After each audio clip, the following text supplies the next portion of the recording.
Salve Maria a todos, vamos voltar à nossa leitura? Peço aos que não estão acompanhando que ouçam a leitura de ontem, porque Santa Edith Einstein, ela descreve 3 livros da época dela e hoje ela vai desenvolver os personagens femininos destes 3 livros. A mulher, sua missão segundo a natureza e a graça, a alma feminina. No caso de Sigrid, ninguém pensará que o motivo tenha sido em arte por arte, na arte pela arte. Sua literatura é confissão sem concessões. Tem-se até a impressão de que ela sente uma verdadeira compulsão de expressar o que a realidade brutal lhe impõe. E eu acho que todo aquele que observa a vida com sinceridade e objetividade não pode negar que ela trabalha com tipos reais, mesmo que tenham sido escolhidos com uma certa unilateralidade. Parece que essa unilateralidade exprime uma determinada tendência. Ela destaca o elemento animalesco e instintivo em oposição ao idealismo mentiroso e um intelectualismo exagerado que gostaria de elevar-se acima da realidade terrena.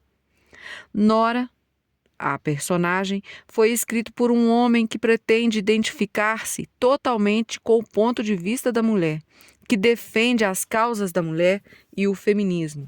Sua heroína foi escolhida sobre este aspecto, mas escolhida e retratada com base em uma análise rigorosa, não uma simples invenção construída pela razão. A força e a consequência de seu pensamento e de seus atos, depois de despertar, podem surpreender.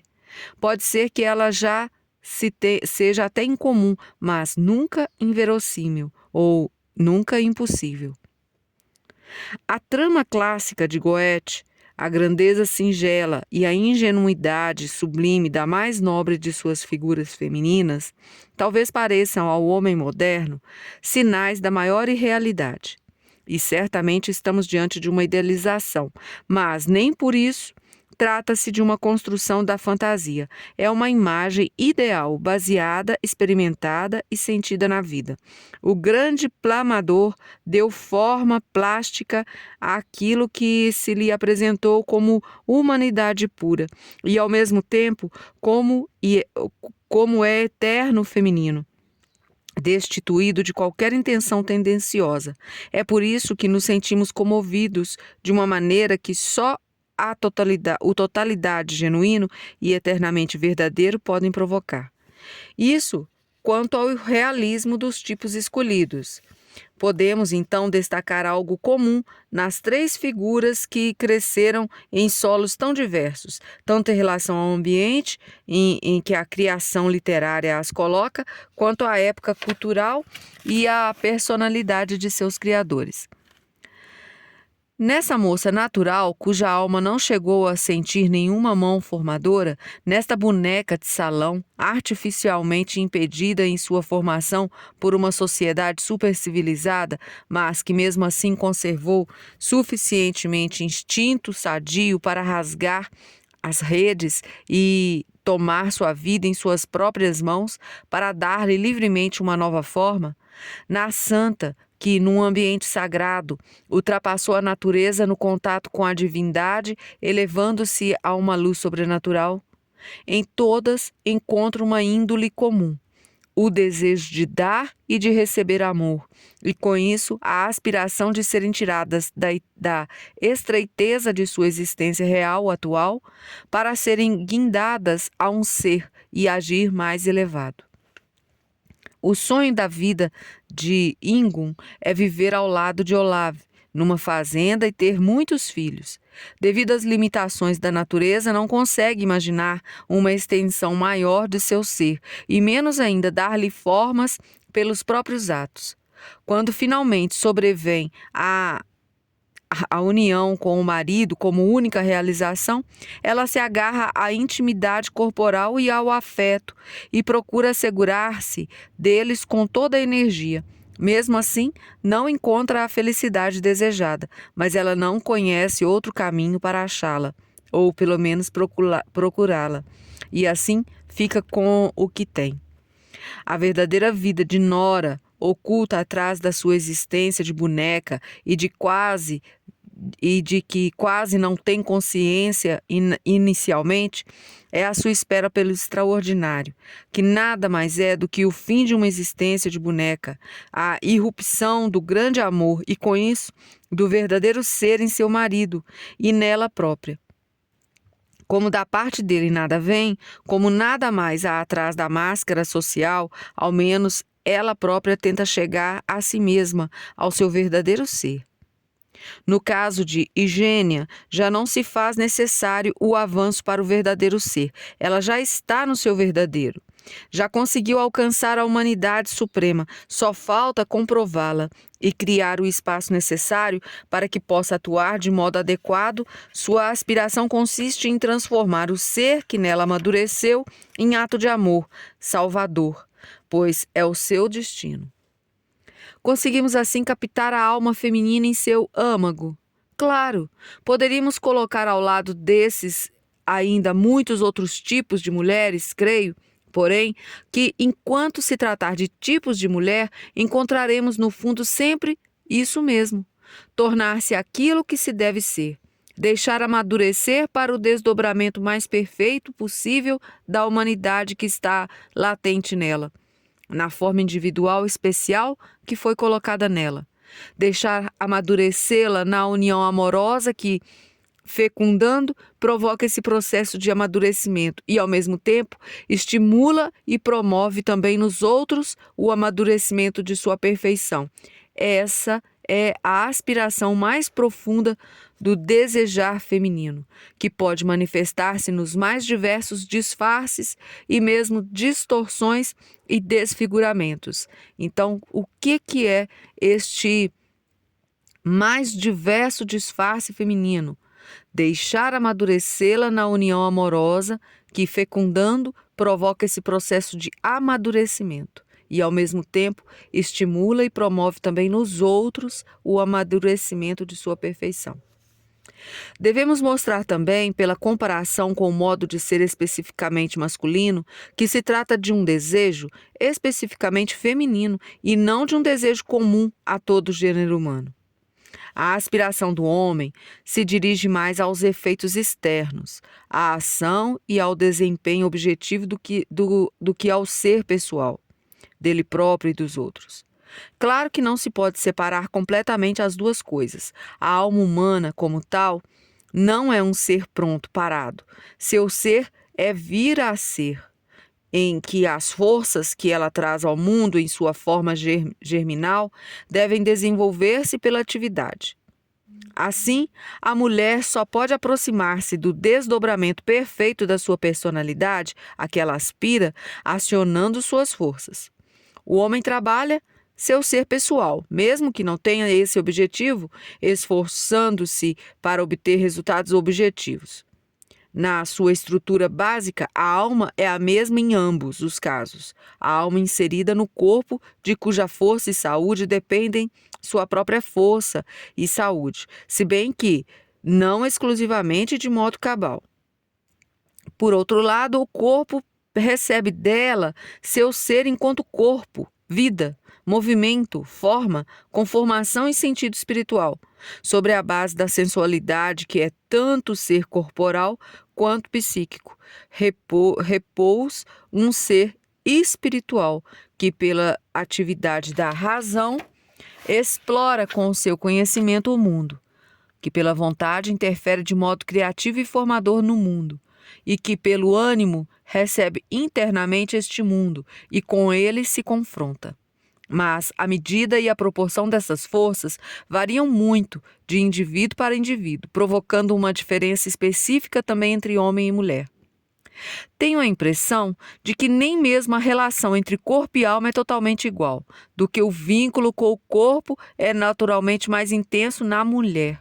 Gostaria de sublinhar a palavra naturalmente porque, como já dei a entender antes, existe a possibilidade de uma ampla emancipação da alma em relação ao corpo, que estranhamente, via de regra, parece ser mais fácil a ser realizada pela mulher.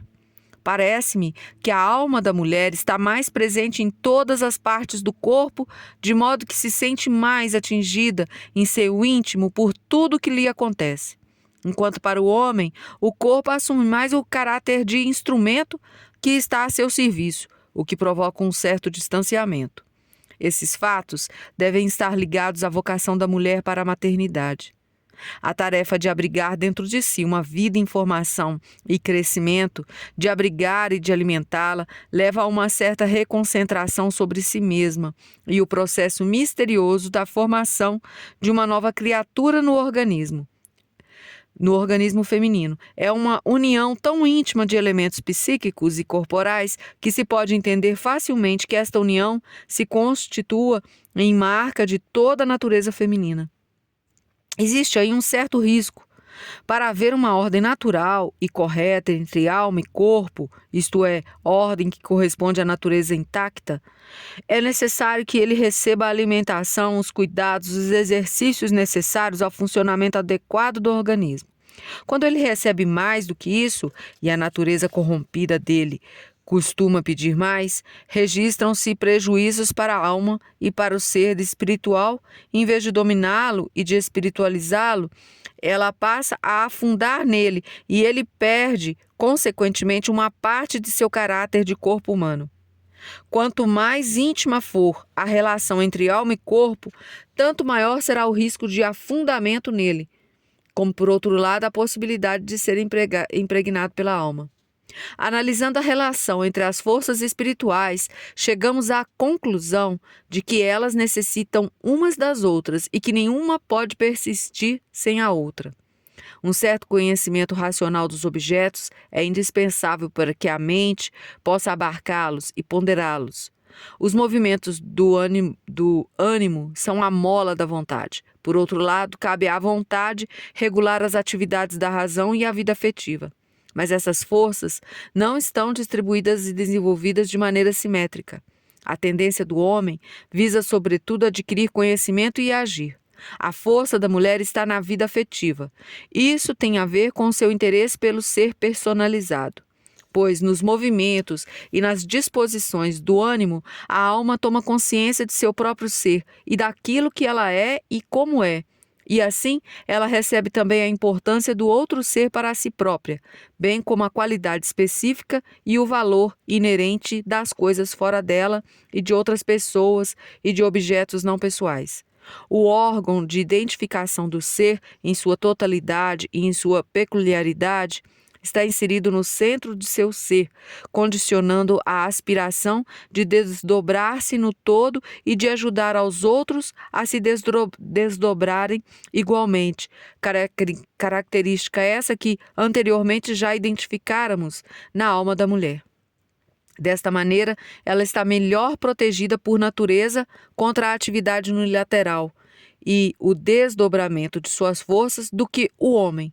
Mas, por outro lado, está menos apta para o rendimento máximo numa determinada área, uma vez que isso exige sempre uma concentração unilateral de todas as forças da alma, e mais exposta ao risco de dispersão. Especialmente perigosa pode ser também aquela unilateralidade a qual ela se inclina por natureza, o desenvolvimento unilateral da afetividade. Atribuímos ao ânimo um papel de grande importância no organismo global da alma. Ela exerce uma função cognitiva essencial. É o centro de controle em que a constatação do ser é comutada em posicionamento pessoal e ação. Mas, para estar à altura de sua tarefa, precisa da colaboração da razão e da vontade. Sem o trabalho preparatório da razão, não pode chegar ao conhecimento. A razão é a luz que lhe ilumina o caminho. Sem essa luz, oscila entre as diversas direções. Se chegar a sobrepor-se à razão, poderá turvar a luz dela e desviar a distorção de toda a visão do mundo e de objetivos e acontecimentos isolados, empurrando a vontade para uma prática errônea.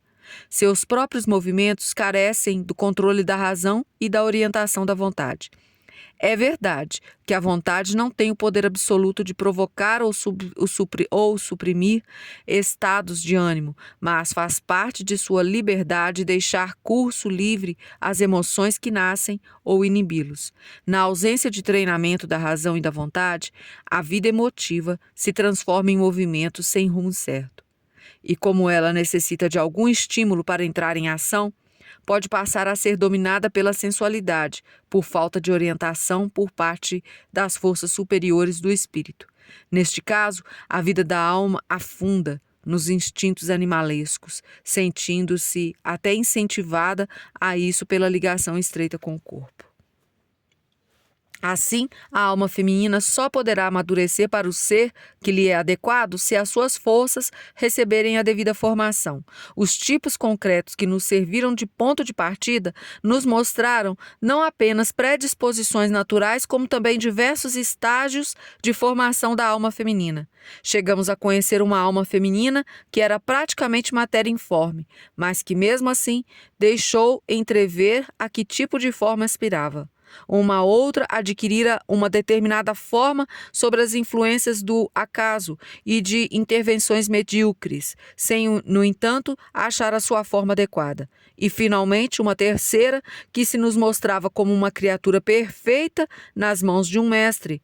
Com isso, vemo-nos diante da tarefa de examinar quais são as forças formadoras que fazem com que a alma feminina possa ser levada àquele ser para o qual é destinada e como pode ser preservada das degenerações que a ameaçam. Próximo capítulo, a formação feminina. A todos, salve Maria.